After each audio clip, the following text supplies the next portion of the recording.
حضرت میاں شیر محمد شرک پوری علیہ رحمہ فجر کی نماز کے بعد یہ ٹوٹیاں نہیں جس طرح ہوتی تو وہ چھوٹا سا برآمدہ تھا، تو برآمدے کے اوپر بیٹھ کے وظائف کرتے تھے اور پھر اشراق کی نماز تک وہاں بیٹھتے اور پھر تشریف لے جاتے۔ گرمی کی شدت تھی تو حضرت فرائض کی ادائیگی کے بعد وہاں چلے گئے، تو نمازیوں نے آپس سے مشورہ کیا کہ یار حضرت کو عرض کریں کہ بارش کے لیے دعا کی جائے۔ تو حضرت جا کے وہاں اپنے وظائف میں لگ گئے، تو انہوں نے کہا چلو ہم مسجد کے سین میں کھڑے ہو جاتے، حضرت توجہ کریں گے تو عرض کریں گے۔ تو جتنے نمازی تھے وہ سارے صحن میں کھڑے ہو گئے اور برآمدے کے اوپر میاں صاحب وظائف میں لگے۔ جب آپ کی نظر پڑتی نا لوگوں کی جانب، تو جتنے بھی نمازی تھے سارے ہاتھوں سے اشارے کر کے کہتے یعنی دعا کرو، زبان سے نہ بولتے، ہاتھوں کو ایسے ہلاتے اور یہ کہتے کہ ادھر آسمان کی طرف اشارہ کر کے کہتے دعا کرو۔ میاں صاحب پھر وظائف میں لگ جاتے۔ پھر جب میاں صاحب کی آنکھ اٹھتی نا تو یہ سارے ہاتھ اٹھاتے اور آسمان کی طرف ہاتھ اٹھا کہتے، میاں صاحب پھر وظائف میں لگ جاتے۔ جب 2-3 مرتبہ ایسا ہوا نا تو میاں صاحب کی ہنسی نکل گئی اور ایسے آسمان کی طرف دیکھ کے کہا چل ہن پا دے۔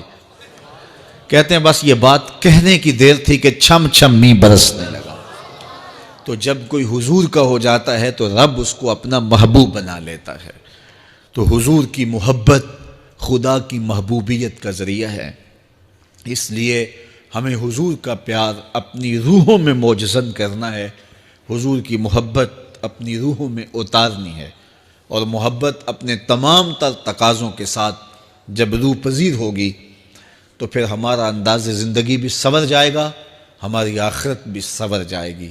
محبت کے من جملہ تقاضوں میں سے سب سے بڑا تقاضا محبوب کی اطاعت ہے کہ بندہ جس سے پیار کرتا ہے اس کی بات مانتا ہے۔ یہ ہے دعوی محبت کا ثبوت، اس کی دلیل۔ اور حضور کے صحابہ کی زندگیاں دیکھیے کہ انہوں نے حضور علیہ السلام کے ساتھ کیسے پیار کیا، حضور کی محبت میں اپنی عادتوں کو بدل دیا۔ حالانکہ عادتیں نہیں بدلی جاتی، 2 سکے بھائی ہوں، رشتہ کتنا گوڑا ہے، اور ایک گھر میں پرورش پائی ہے، ایک گود میں پلے ہیں، ایک باپ کے گہوارہ تربیت میں رہے ہیں، لیکن طبائع میں اختلاف یہ ایک فطری بات ہوتی ہے۔ ہمارے پاس لوگ آتے ہیں، 2 سکے بھائی ہوتے ہیں، ایک کی طبیعت ادھر کو جا رہی ہوتی ہے، دوسرے کا مزاج ادھر کو جا رہا ہوتا ہے، ایک سخت نرم مزاج ہوتا ہے اور دوسرے کی آنکھوں سے انگارے پھوٹ رہے ہوتے ہیں، ایک معاف کر دینے والا ہوتا ہے، ایک سخت غصیلا ہوتا ہے، ایک کی طبیعت کے اندر تلخی کی چنگاریاں ہوتی ہیں اور ایک کی طبیعت کے اندر نرمی کے پھول ہوتے ہیں، آپ نے بھی دیکھا ہوگا۔ تو یہ ایسا ہوتا ہے۔ اب اسی طرح کھانے پینے کی چیزوں میں طبائع کا اختلاف یہ فطری بات ہے، ایک کو ایک چیز پسند ہوتی ہے، دوسرے کو وہ چیز پسند نہیں ہوتی ہے۔ بعض اوقات ماں کو مسئلہ ہوتا ہے کہ یہ چیز اگر میں تیار کرتی ہوں تو میرا دوسرا بیٹا نہیں کھاتا، تو اس کے لیے بعض سے الگ سے کوئی چیز تیار کرنی پڑتی ہے کہ اس کی ڈیمانڈ یہ ہے اور میرے اس بیٹے کی ڈیمانڈ یہ ہے۔ مائیں مزاج سمجھتی ہیں، ایک آغوش میں پرورش پانے کے باوجود خون ایک ہے، گہوارہ تربیت ایک ہے، دودھ ایک ہے، لیکن طبیعتوں کے اندر اختلاف پایا جا رہا ہے۔ لیکن صحابہ کی زندگیاں دیکھیے، انہوں نے اپنی طبیعتیں بھی حضور کی طبیعت کے سانچے میں ڈھال دی۔ حضرت انس بن مالک کو کسی نے دیکھا کہ وہ شوربے سے کدو کے ٹکڑے نکال کے کھا رہے ہیں، تو کہا یہ کیا کر رہے ہو؟ کہا میں نے ایک دن حضور کو یوں کرتے ہوئے دیکھا تھا۔ تو طبائع کا اختلاف یہ ایک فطری اختلاف ہوتا ہے، لیکن صحابہ نے اس کو بھی چھوڑا اور حضور کی محبت کے سانچے میں ڈال دیا۔ پھر اس چیز کا انتظار نہیں کیا کہ حضور کا فرمان کیا ہے، حضور کی چاہت پہ اپنے مزاج کو بدلا۔ اللہ اکبر۔ حضور علیہ السلام مدینہ المنورہ کی گلی سے گزر رہے تھے، ایک گنبد نما مکان بن رہا تھا اور ایسے مکان حضور کو پسند نہیں تھے۔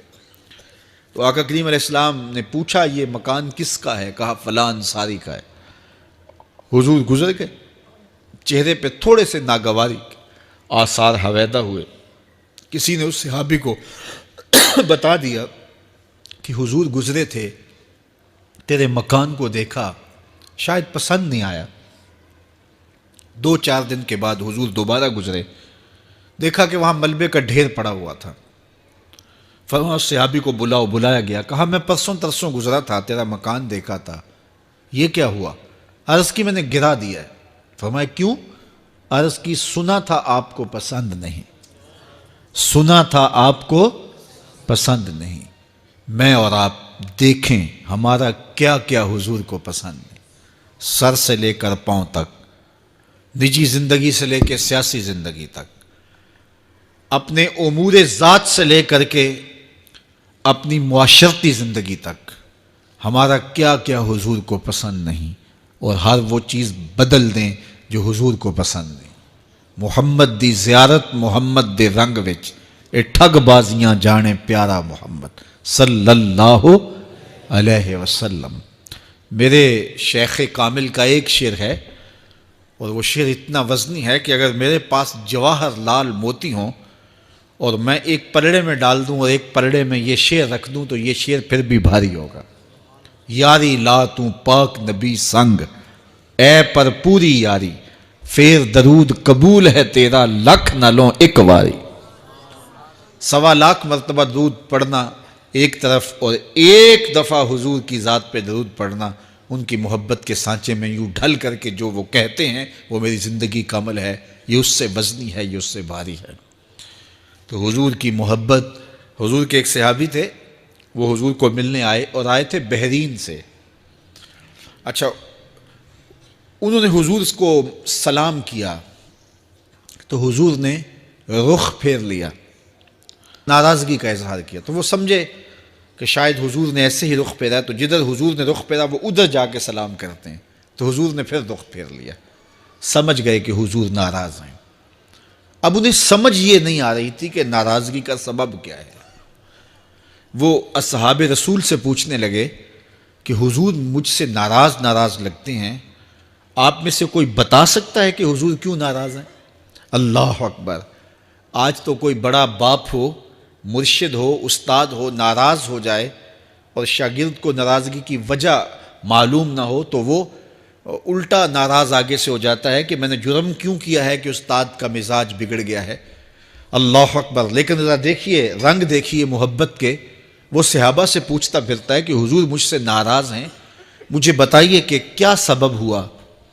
تو انہوں نے کہا کہ یہ تیرے ہاتھ میں جو سونے کی انگوٹھی ہے اس سے حضور ناراض ہیں, کیونکہ حضور اس کو منع کر چکے ہیں.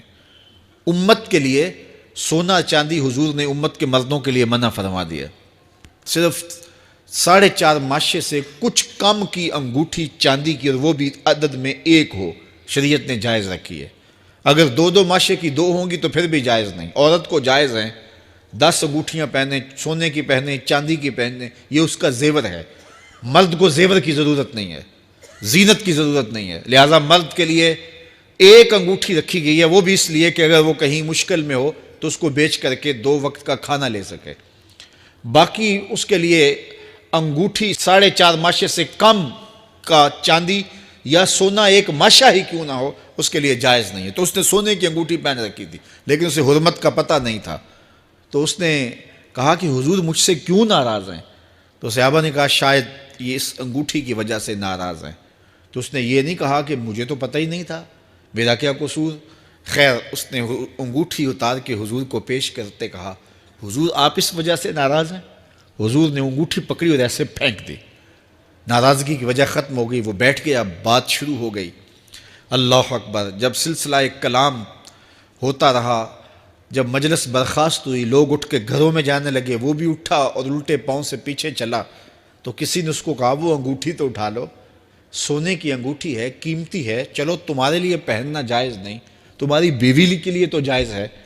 تو اس نے کیا جواب دیا سنیے. اس نے کہا واللہ لا آخذہ وقد طرحہ رسول اللہ صلی اللہ علیہ وسلم, اللہ کی قسم میں اس انگوٹھی کو کبھی بھی نہیں اٹھاؤں گا جس کو میرے حضور نے پھینک دیا ہے. تو یہ تھی ان کی محبت, یہ تھا ان کا انداز. تو آئیے میں اور آپ حضور سے اگر محبت کرتے ہیں تو حضور علیہ السلام کا طرز زندگی, حضور کا انداز معاشرت اختیار کریں. کثرت کے ساتھ مائیں بہنیں بیٹیاں بھی موجود ہیں, وہ بھی اپنی اولادوں کی تربیت اس نہج سے کریں کہ وہ حضور کی سنت, حضور کی سیرت اور حضور کی اتباع کے سانچے میں ڈھل جائیں۔ زندگی کا مقصد ہی یہی ہے۔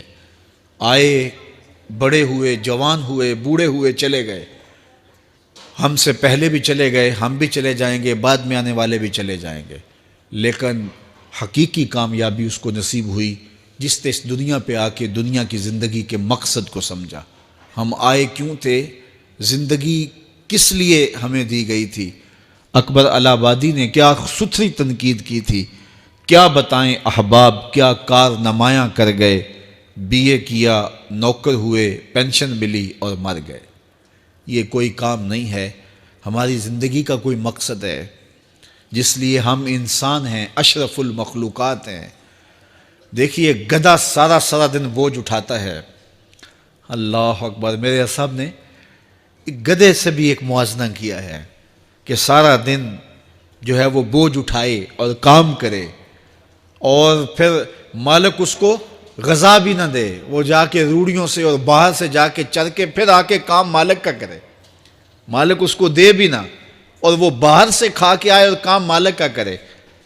تو اگر بندہ ہو کے، انسان ہو کے اگر نہ کرے تو میرے حضور نے ایک لمبی ربائی ہے، اس میں آخر میں لکھتے ہیں تو چنگا یعقوب یا کھوتا تینوں شرم نہ آوے، کہ اگر وہ ایک گدھا بھی کام کرے، اپنی پیٹھ پہ بوجھ لا دے، اور تو اپنے مالک کے لیے کچھ نہ کرے، اور ساری نعمتیں مالک نے تجھے دی ہیں اور عزتیں اور آبرویں تیرے نام کی ہیں، اور تو اس کا حق ہی ادا نہ کرے، تو پھر کس طرح تیرے سے، تو پھر اولئک کل انعام بل ہم اضل، فرمایا تو چوپایا ہے بلکہ چوپایوں سے بھی بدتر ہے۔ تو میں اور آپ اپنے آپ کو انسان ثابت کریں، آج موقع ہے۔ سے ثابت نے اجے حواس تیرے، سے ثابت نے اجے حواس تیرے، کر لے نیکیاں رج کے تو، اڑیا رب رسول کیوں بھل بیٹھوں، آ رب رسول ول پج کے تو، آئی موت ایتھے رہسن کم تیرے، آئی موت ایتھے رہسن کم تیرے، نیکیاں کر لے بھج کے تو، کی آکھ سن لوگ یعقوب تینوں، جب ٹر پیوں سر منہ کج کے تو۔ وہ وقت آئے گا جب تنیاں باندھ دی جائیں گی، جب دونوں جانب سے کفن باندھ دیا جائے گا، پھر پردہ ہٹا کے دیکھا جائے گا، پھر بند کر دیا جائے گا۔ وہ لمحے کتنے دردناک ہوں گے، وہ گھڑیاں کتنی دردناک ہوں گی۔ آج مجھے اور آپ کو اللہ نے موقع دیا ہے، تو آج حضور کی سیرت کو اپنانے کا، اپنی روحوں میں اتارنے کا عزم کر کے